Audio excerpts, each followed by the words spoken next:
Hindi ko na siya mahal. Yan ang sinabi ko sa best friend ko habang humahagulgol sa loob ng kwarto. Pero alam kong nagsisinungaling ako. Paano mo basta-basta kakalimutan ang lalaking minahal mo ng 3 taon?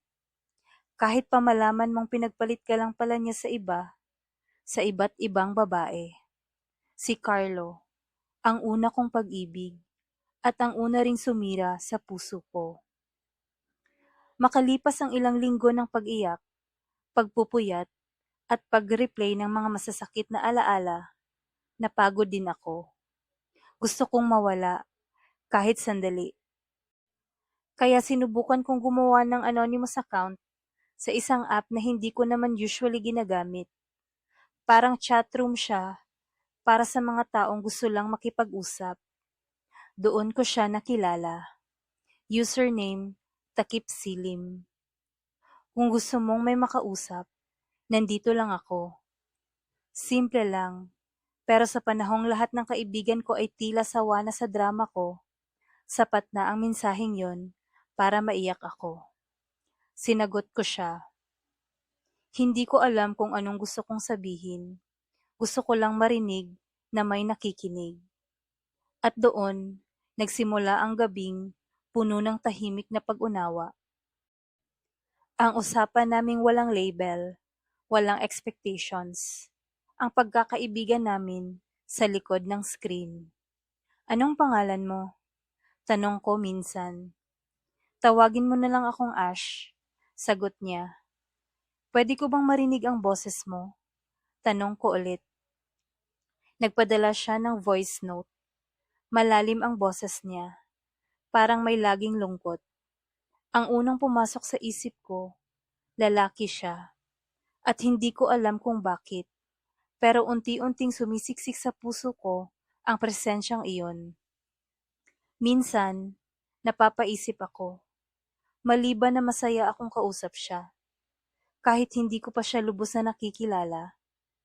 Minsan, sa gitna ng tawanan at kwentuhan, napapatahimik ako. Okay ka lang ba? Tanong niya. Oo, iniisip ko lang, ang bilis ng lahat. Parang gusto na kitang makita. Tahimik siya. Sa totoo lang, sagot niya makalipas ang ilang segundo. Hindi ako sigurado kung handa kang makita ako. Bakit? May asawa ka na ba? O may anak? Biro ko. Mas komplikado sa ganun. Sagot niya. Seryoso. Ano nga? Bakit parang may tinatago ka? Ayokong mawala ka kapag nalaman mo. Ash, kahit ano ka pa, basta totoo ka, hindi ako aalis. Nag-send siya ng isang mensahe. Ako si Ashley. Babae ako. At sorry kung pinaniwala kitang lalaki ako. Hindi ko sinadya. Hinayaan ko lang na mangyari. Napatigil ako. Tumitig lang ako sa screen. Pumikit. Huminga ng malalim. Hindi ako makagalaw. Ang taong pinaniwalaan kong lalaki. Ang taong unti-unting minahal ko. Babae pala. Betrayal. Yun agad ang unang naramdaman ko. So sinungaling ka rin. Hindi ko intensyon. Natakot lang akong mawala ka. Kasi alam kong hindi mo ako magugustuhan kung alam mong babae ako. Hindi ko na siya nireplyan noong gabing iyon. Nilapag ko ang phone at napaiyak ulit. Bakit ganito? Bakit kahit kailan, hindi pa rin ako karapat-dapat sa katotohanan? 3 araw kaming hindi nag-usap. Wala siyang message. Ako rin. Pilit kinakalimutan siya. Pero sa bawat notification ng phone ko, umaasa ako. Hanggang sa isang gabi, dumating ang message niya. Sorry, pero kung sakaling handa ka na, gusto kitang makita para sabihin sa'yo ng harapan ang lahat ng totoo. At ewan ko kung bakit, pero sinagot ko siya. Nagkita kami sa isang coffee shop sa may QC. Umuulan, tipikal, parang sa mga drama. Nakaitim siyang hoodie, maong, at simpleng sneakers. Nakaupo siya sa dulo, tahimik, habang hawak ang baso ng kape. Lumapit ako. Ashley? Tumayo siya, ngumiti at tumango. Alex? Tumitig lang ako sa kanya. Ang daming gustong itanong, ang daming gustong isigaw. Pero nang makita ko siyang totoo, hindi ko kinaya. Yumuko siya. Alam kong nasaktan kita, pero totoo lahat ng sinabi ko. Totoo lahat ng naramdaman ko para sa'yo. Akala ko, lalaki ka. Alam ko, at pinagsisisihan kong hinayaan kong isipin mong ganun ako. Pero hindi ko rin kayang mawala ka.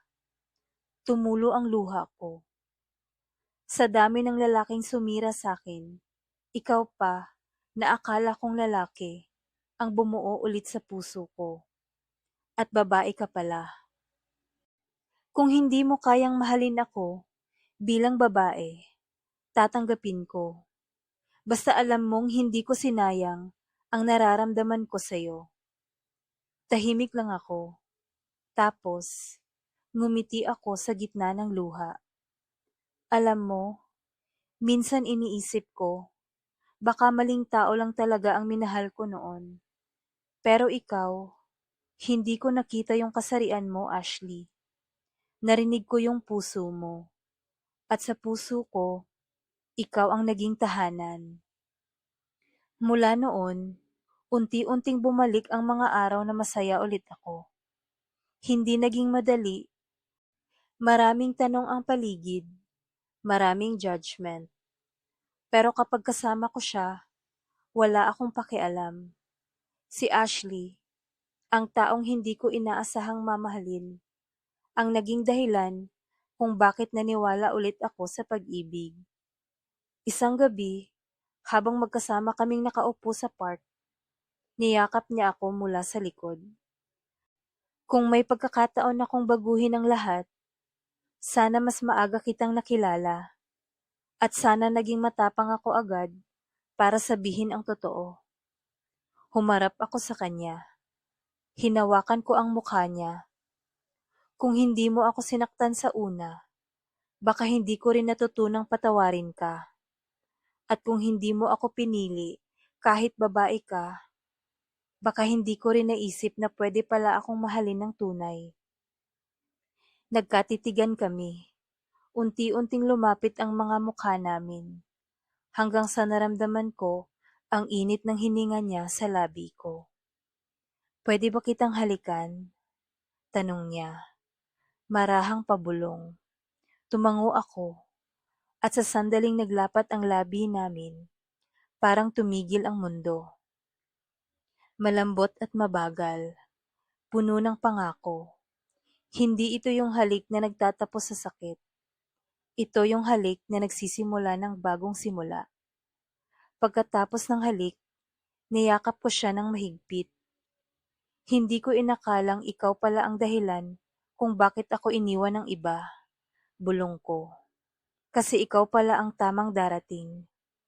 Ngumiti siya, at hindi ko inakalang may magmamahal sa akin ng ganito.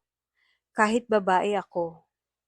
Sa dulo ng lahat, hindi kasarian ang basehan ng pagmamahal, kundi katotohanan, katapatan, at tibok ng pusong handang magmahal muli.